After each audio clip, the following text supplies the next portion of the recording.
All right, so today what we want to talk about is website business management, some basic e-commerce terminology and rules for using trademarks, copyrights, and how we use licensing to use those on our websites. So the primary goal of most websites is to monetize our effort in building the website. So even if we're not selling something, we're typically trying to make money some way off of our website. Not all websites are interested in making money, but most are. And the way that we achieve this money-making process is we use a variety of what we call channels. And I'm going to show you examples of channels here in just a second. So if we're selling something, we use generally what we call marketing channels to sell our products to people. Some potential marketing channels include a direct sales channel where we just have a customer that pops up on our website and decides to buy something. That's rather haphazard in many cases and not necessarily where we want the majority of our sales to come from, is people randomly stumbling across our website and deciding to buy something. A better way to get customers is to have customers find us when they initiate an organic search. And an organic search just means that the customer went out with an idea in mind. I want to buy a cell phone. So they search for cell phone, and my site comes up in the list of hits on the search results. And so they come to my site and they buy something. But it's a customer-initiated search, generally via a keyword or a product name or something like that. We can also generate marketing through referrals or business through referrals. We may have previous customers that refer a potential customer to us, family, friends, things of that nature. And we may have some affiliate referrals. And an affiliate referral, we talked about this a little bit in the last class in terms of affiliate marketing. So essentially we have somebody in a related line of business, usually, that will recommend our website for customers on their site that aren't buying their products. And so they recommend our website and our products. And so we get a referral from them. There's many more ways that we can get referrals, but those are two of the most popular. We can do email marketing to generate customers, where we take a list of email addresses and send out advertisements to people hoping that they'll be enticed to come to our website and buy something. A lot of times we buy mailing lists to do that. Another option for searching is we can do a paid search. And so the paid search occurs when your website pays to display its ad when somebody's on another website and they do a search. So somebody's on another website, they do a search, they're going to get the Google search results or whatever search engine they're using. And they're going to get the Google search results, but there can be ads displayed on that page as well. And so that's what we're talking about, is we're paying to place an ad on the search results page. So even though we may not show up in the search results, we can still have our ad show up on the search results page. And lastly, we can do advertising via social media, display an ad on various social media pages and hope that it entices people to come to our website and buy something. So those are channels that are often mentioned in terms of selling, direct selling to customers. These are ways that we get people to access our website. There are other advertising channels out there, but we're not going to spend a lot of time talking about those. These are by far the most popular. But what if we don't want to sell a product on our website? What if we're running a blog, or we're doing a product review website or something like that? We're not actually selling any products to anybody. How do we monetize our website? Well, there's a lot of ways that we can do that. Once again, we see the affiliate marketing opportunity. In this case, we're looking at it from a different perspective. In this case, we're letting an affiliate place their ad on our website, and when the customer clicks on the ad and buys something from the affiliate, we get a commission for sending the customer to them. In many cases, the commission, in this case of affiliate marketing, the commission is a percentage of the sale, small percentage of the sale. And that's important because it differs from the next couple of types that we're going to talk about. Another way that we can monetize our site is to use pay-per-click advertising, or PPC advertising. By far, Google AdSense is the most popular pay-per-click advertising platform. And in the pay-per-click domain, what we have is the marketing firm, such as Google, places an ad related to our website on our web page. So it's related. If we have a website discussing cars, then I would expect if I'm doing, if I have Google AdSense ads show up on my page, I would expect that the ads would have something to do with cars, maybe car insurance, maybe car repairs, performance accessories, something like that. But we would get something related to cars if our website dealt with cars.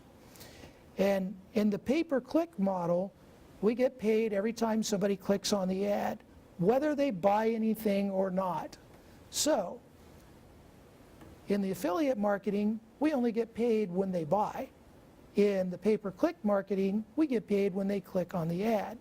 It's a little more complicated than that, and we'll get to that in a second.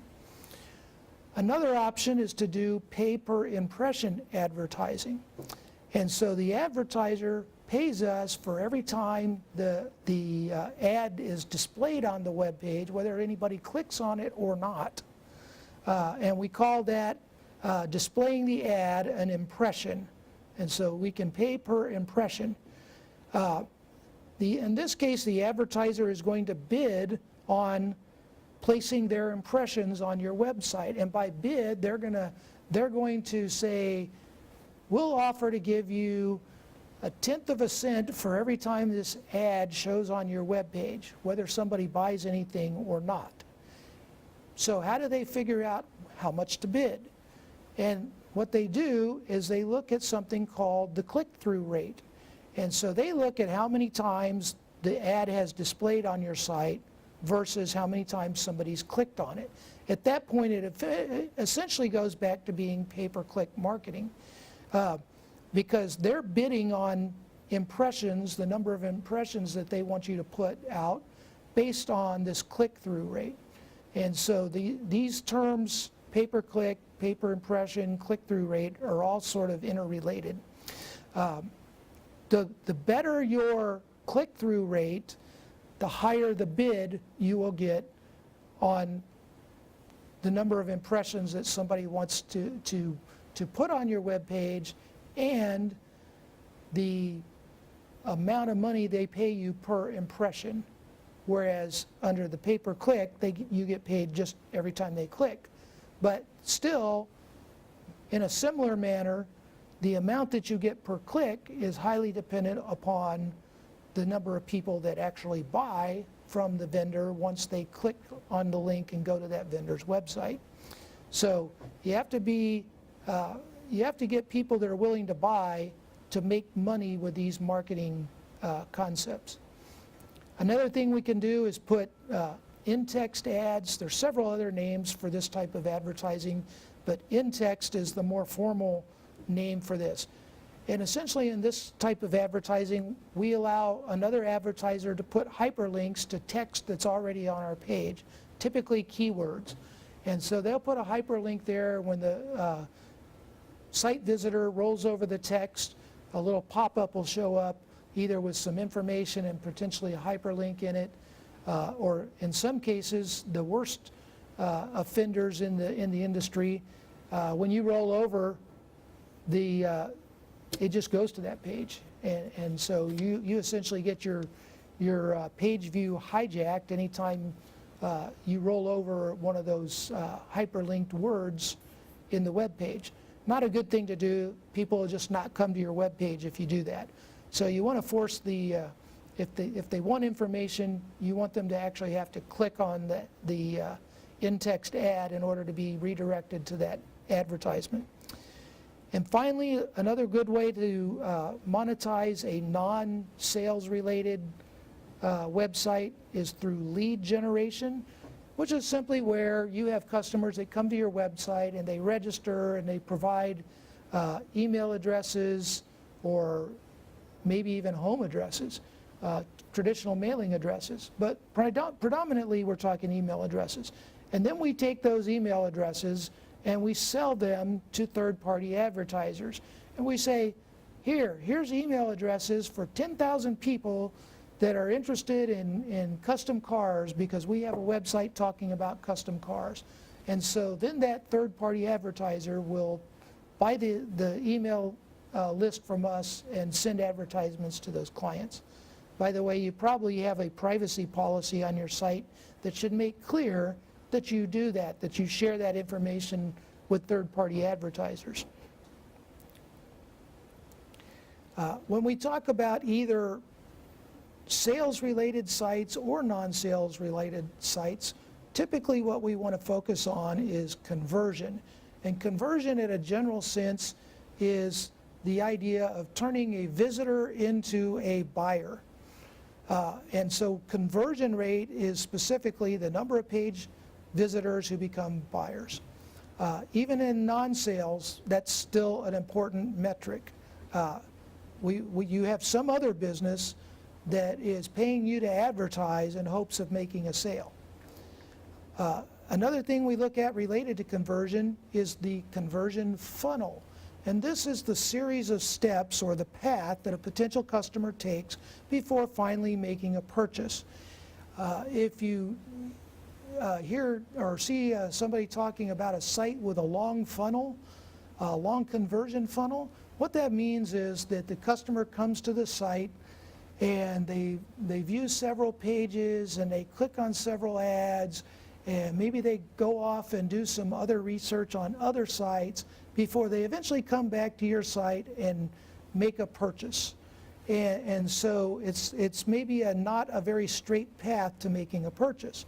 What we really want is a shallow funnel, a shallow conversion funnel, where people come to our site, they look at an ad, and they buy. And the shallower the funnel, the more straight the path from viewing to buying, the better your website is performing. So with that in mind, we look at something called conversion rate optimization. And that's the process of modifying our website, either in terms of content, design, or flow, to maximize our conversion. And what we're trying to do is shorten up that funnel and make the site more efficient. And lastly, the thing we don't want is abandonment, or shopping cart abandonment, sometimes it's called. We don't want a potential customer to leave the site before they complete their purchase. If they started the purchase process, that signifies an intent to buy something. And so if they're abandoning the purchase midstream, we need to figure out why. Is the process too cumbersome? Are they having to enter too much data? Did something happen along the way? It's essentially the opposite. Abandonment is essentially the opposite of conversion. One of the popular places where people abandon a shopping cart is when they get to the shipping options. They put a $10 item in their cart and they go to checkout and they get to the checkout process and they get to the shipping options and they find out that it's going to cost them at least $15 to ship this $10 item to their house. And at that point they abandon the shopping cart and go to a local store and buy it for $15 because it's cheaper and in the long run for the customer. That's a big issue, is abandoning shopping carts when it comes to the shipping portion of the checkout process. But there can be other versions or other places where they abandon it as well. Things like maybe I only accept Discover card as a payment method, and the customer only has a Visa card, and so they can't figure out how to buy. So they abandon their cart. And we study those things and fix those things to optimize our conversion rate. In order to study those things, we use a number of different analytic processes. And overall, a general idea of what analytics involves, it's just evaluating website performance using metrics. Google Analytics is by far the most popular analytics suite used to evaluate website performance, mainly because it's free and it has a lot of features, a lot of things you can analyze related to e-commerce operations. Another example of an analytics suite is OLARC. OLARC is kind of specialized. It looks specifically at customer support services and things like how many times did a customer have to call customer support before their issue was ultimately resolved? Did the customer have to go from a Tier 1 tech support person to a Tier 2 to a Tier 3 tech support person before getting their issue resolved? The more complex the process, the less happy the customer is, the less likely they are to continue doing business with us. Another thing we look at, especially at Tier 1, the first contact that the customer has, is a lot of our troubleshooting tips are scripted.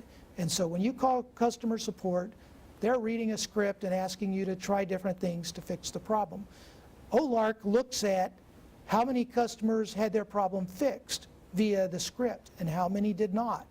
And are there certain problems that aren't being fixed via the script that should be caught in the script? And how do we modify the script and make it more effective at serving our customer service needs? So OLARC is analytics specific for customer support services. Another way we might analyze website performance is do what we call split testing. And essentially what we're doing is we're taking two copies of our website that have slightly different processes, and we're looking to see which one produces a better conversion rate and other things. We also call this A/B testing. So again, conversion rate is important, but we also look at things like which version of the website produces the best profit margin. We want to maximize our profit margin, and sometimes people will buy more expensive things on one version of a website and less expensive things on another version. We need to know that. We look at upselling potential. Can we sell somebody a more expensive version of the product rather than a cheaper version of the product by slightly altering our website? So we'll put two versions in play, send some of our customers to one version and some to the other version, and see which one gives us better results in upselling our customers to higher priced items. And we do the same thing with cross-selling. Cross-selling is a concept of selling them something complementary to something they're already buying. Good example of that is, let's say you buy a cell phone. And so as you're checking out buying your cell phone, we offer to sell you a service contract to go on the cell phone. And a lot of people will buy those things, and so that's a cross-selling opportunity. In many cases, the majority of our margin is produced via cross-selling rather than the initial purchase. And so we need to know what the margin is between the two versions. If one version of our website sells more products and another version sells less products but does more cross-selling, and the cross-selling has a higher margin, it may be that less sales is actually making us more money. So we need to keep that in mind. So that's what we're doing with split testing. We're running two copies of the website side by side in real time, splitting our customers between them and seeing which one gives us a better result using these metrics and maybe others as well. So I talked about shipping and how many people abandon their shopping carts when they get to the shipping page of the checkout process. And so one option you have is to offer free shipping. But a common thing that's studied in the e-commerce domain is called the free shipping paradox, meaning free shipping is both good and bad. And so the free shipping paradox essentially says that offering free shopping will dramatically increase your conversion rate, which is very good. We want an increased conversion rate. But it also reduces your profit margins because now you're paying for shipping rather than the customer adding additional money to cover the shipping. So the challenge is to remain profitable while offering free shipping. And that's an extremely complex thing to do. One way that some sites try to do that is to set a minimum order threshold where you have to order a certain dollar value of objects in order to get free shipping. And you see this a lot. A lot of times it's $50 or $100 or something like that, you'll get free shipping. Anything less than that, you pay for shipping. That's great, but the level you set for the threshold for minimum for free shipping needs to be the value that sustains profitability for your website. You don't want to give away too much free shipping so that you lose money on every sale. If only it were that simple, a lot of websites would be more successful than they ultimately are. But setting a minimum order threshold may be an express path to bankruptcy on your website, because not all products have the same profit margins. So we have to look at what we call contribution margins. Different categories of products contribute different amounts to our profit margin. And so as an example down here, I say $50 in one category might justify free shipping, while $50 in another category might result in a loss if we offer free shipping. So we may say that a customer needs to spend a certain amount of money out of a particular product category to get free shipping. But that's very complex for our buyers to understand. They say, I spent $100, why don't I get free shipping? Well, you spent $100 buying 50 items, 50 low-cost items that $2 a piece that have a 5-cent profit margin. And so our total profit is very low, and by the time we ship it to you for free, we're losing money. Whereas if your free shipping included a $20 item, or maybe your free shipping included a $60 item with a $40 service contract. Service contracts are virtually all profit. So we're getting a $40, we're probably getting a $39.90 profit on our $40 service contract. And so we can afford to spend $5 to send your product to you because we've got a big profit margin. And so in that case, we can do that. So we have to look at contribution margins carefully, but we want to make it also simple for our website visitors. We don't want them to have to try to calculate different contribution margins and whether or not they'll qualify based on different categories of purchases for free shipping. So what we do to eliminate that is we build what we call buyer personas. We look at a data-based model of a typical visitor or customer on our website, and we see what they typically buy and in what combinations. And we use that to analyze what the minimum purchase threshold should be based on what the average customer does. And if we do that well, we can set a minimum purchase threshold that will sustain our profitability regardless of what each individual customer orders. We can also use these buyer personas, which is just, again, a model of a typical buyer. We can use them to do some targeted marketing towards our typical buyer. So it's good from that perspective as well. Another thing we look at is customer lifetime value. Customer lifetime value is the prediction of future revenue over the lifetime of our relationship with a given customer.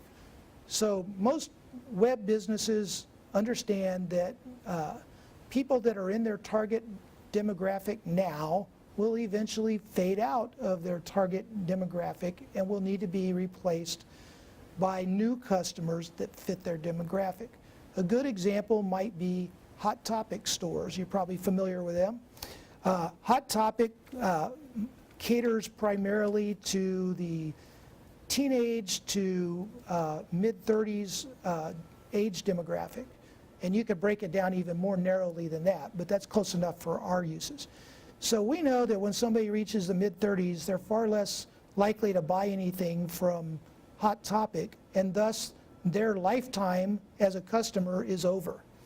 And so if we have customers nearing the end of that lifetime, we either need to have new product offerings that extend their life as a customer on our site, or we need to replace that customer by attracting a new customer that's in our target demographic. And so we try to figure out how much revenue we expect off of the typical customer over their lifetime and when they're going to die as far as a customer for our website. If we know that, we can do some market segmentation. And what we typically want to do in market segmentation is we want to target our most valuable customers, offer special promotions for them. Sometimes it's customers that buy the most profitable products. For example, going back to electronics for a minute, we know that senior citizens, when they buy an electronic item, they're more likely to buy the service contract for that electronic item than a younger consumer.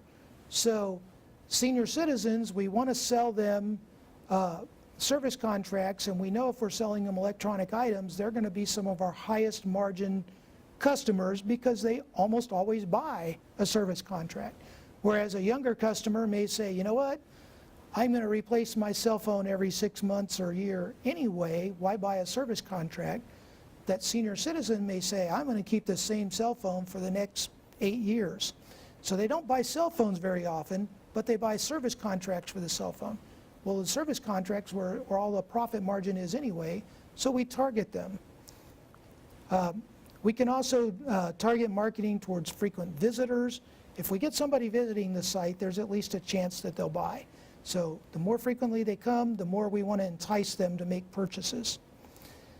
And finally, we want to consider pricing rules for our products. And pricing rules are adjustments that are made when certain conditions are met on the site. For example, if you put a certain dollar amount of products in a certain category, you might get an automatic discount. If you reach a minimum order amount, it might say you've qualified for free shipping. Or if you haven't quite reached that amount, it may say add another $3 in items to your cart to get free shipping. And so those are called pricing rules, and we can use a lot of pricing rules together on our web pages, but we have to be very careful that we don't end up giving too many discounts that stack on top of each other and allow the customer to get things at a level that's unsustainable for us. They get too many discounts and we're losing money. So it's important that we stack these pricing rules in such a way that the customer gets increasing discounts, but not so many discounts that we're losing money on the operations. When we're running our website, we are typically going to either use an internet service provider or a web hosting business to connect us to our customers. And so we'll have a service level agreement with that service provider. Service level agreements are exceptionally complex, and there's a lot of things you can put in them. You can put all kinds of provisions in them. One of the things that's almost always put in a service level agreement is an uptime guarantee, which is simply how many minutes or seconds per year or percentage of the time in a year that your website is guaranteed to be up. And if we fall below, if the service provider falls below the guarantee, they'll typically rebate a portion of the hosting fee or bandwidth fees that you're paying to the service provider. 5 nines has been the industry standard for many years, which means that we have 99.999% uptime, which means that our site can be down for only a few minutes a year before the service provider starts having to give us money back. We don't want the service provider to give us money back. We want our site to be up. Hopefully we're making more money on sales anyway than what we're paying the service provider. More recently, we're seeing a trend where a lot of service level agreements are dropping the 5th 9 and going to 99.99% uptime rather than 0.999% uptime. Might not sound like a big deal, but you might find out that that's a substantial number of minutes that your site can be down over the period of a year. And there's nothing in most service level agreements that dictates when those minutes of downtime can occur. If I have 15 minutes of downtime at 3 a.m. on Sunday night, Monday morning, I'm probably not missing out on too many sales.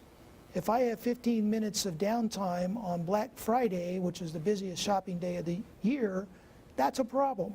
I'm losing millions of dollars. So we have to think about that when we're considering what type of uptime guarantee we want in our service level agreement.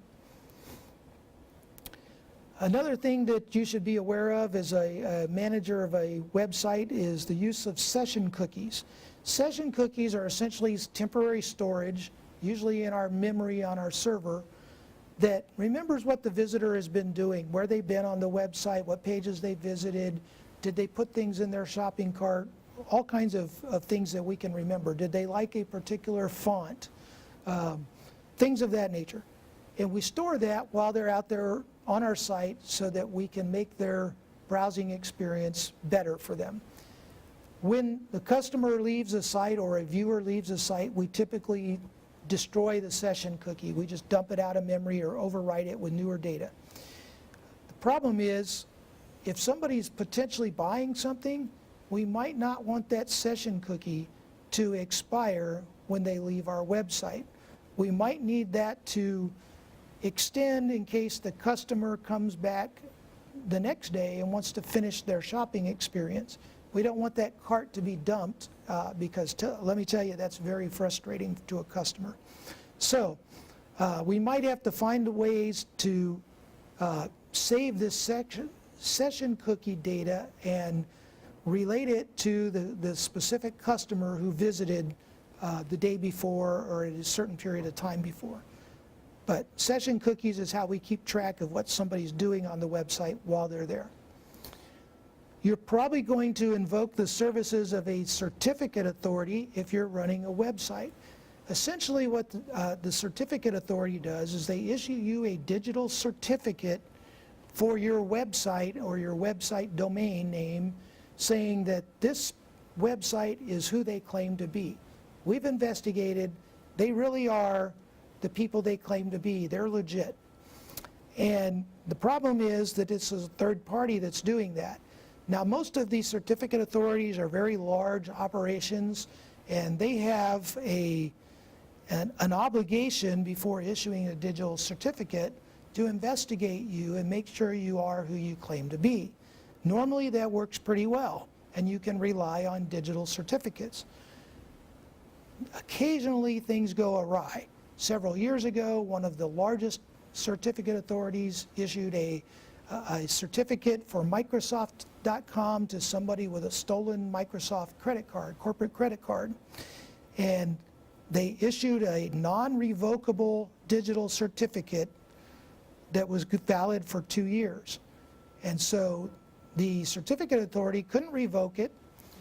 All they could do is notify people and say, hey, be very cautious if you're doing business with Microsoft.com because there's a fake certificate out there that we can't revoke, and so it'll appear as a valid certificate. So double check the security of any interactions you have with Microsoft.com. Not a great thing. There's been some changes in the digital certificate process based on that very high-profile incident. Another thing that you'll work with as a website manager is you'll work with a number of gateways. Most important amongst those gateways are payment gateways. And a payment gateway is a network interface to a payment card processor, whether that's gift cards, debit cards, credit cards, or any other form of payment, even some that are not card related, we still call them payment card processors. For example, when we do our e-commerce project, we're going to use the PayPal payment gateway. And we're going to use their testing area, the PayPal sandbox, but it works just like the real payment gateway. And PayPal doesn't necessarily, when your PayPal account isn't tied to a card per se, but it still works just like any other card-based payment gateway. And so you need to know what a payment gateway is. You'll hear that term used a lot, and you'll get to experience that in a little more depth in our group project. So with that, I'd like to transition a little bit to a different topic and talk about copyrights and trademarks. I know it says copyrights, trademarks, and licensing. Copyrights and trademarks are types of intellectual property that protect people's rights to certain property, and licensing is the way that we use to get permission from them to use their intellectual property. A lot of vendors have copyrights and trademarks associated with their products. Website operators must ensure that they have permission from the vendors before they use those on their site. So you can't go out and put a Microsoft logo on your website that might imply that Microsoft endorses your website. You can't do that without getting permission from Microsoft. So what's the difference between a copyright and a trademark? A copyright is something that we create that we want to have exclusive right to use and distribute. And it applies to a lot of things, not just websites. Books, music, websites, all can be copyrighted. So when you produce a nice website and you don't want somebody to copy your design, you would copyright your website. And that stops anybody from legally copying what you've done. A trademark, on the other hand, is a symbol or a logo that distinctively identifies the company or product. A great example of that is the Apple symbol that is used across Apple's line of products. So you have the apple with the bite out of it, and everybody knows that that signifies Apple Corporation. But did you know that Apple's logo, it shows up on Apple keyboards. There's an actual Apple key on Apple keyboards. But if you don't have an Apple keyboard, you can still use another keyboard sequence, an alternate keyboard sequence, to invoke the same functionality as the Apple key on an Apple keyboard. Apple has not only trademarked the Apple key, but they've trademarked the keystroke sequence that has the same functionality as the Apple key. So it would be illegal for you to build a product that uses that keystroke sequence for similar functionality on your product. And so you can't do that because Apple has trademarked that. So if you wanted to use somebody's intellectual property, you might need to license it from them to use it on your website. And most companies are happy to license you their intellectual property under the right circumstances. If you want to be, say, an authorized dealer or a licensed reseller for Apple products, you're probably going to pay for that privilege. They're assuming that you're going to have increased sales because you're an authorized dealer, so you have to pay Apple a royalty to use that. In that case, it's probably going to be a copyright, but it'll either be a copyright or a trademark, but you're going to pay to use that intellectual property. By contrast, let's say that you don't want to be an authorized Apple reseller, but you want to build your own products that work with Apple products. So you want to make a new cell phone case that fits on an i7 phone. And so you might want to say that your case is compatible with Apple's latest phone. And generally, Apple will give you free license to do that because it makes their product more valuable to consumers if there's a lot of accessories to go along with it. So they will typically let you do that. They will also typically let you use their trademarks and copyrights for free for non-commercial purchases or non-commercial uses. An example of a non-commercial use. Let's say I'm doing a seminar and I'm giving a presentation on the best video editing platform, and I want to highlight the fact that Apple Macs are very good at video editing, and so I want to put an Apple trademark on one of my slides in my presentation saying I recommend that you buy an Apple to do video editing.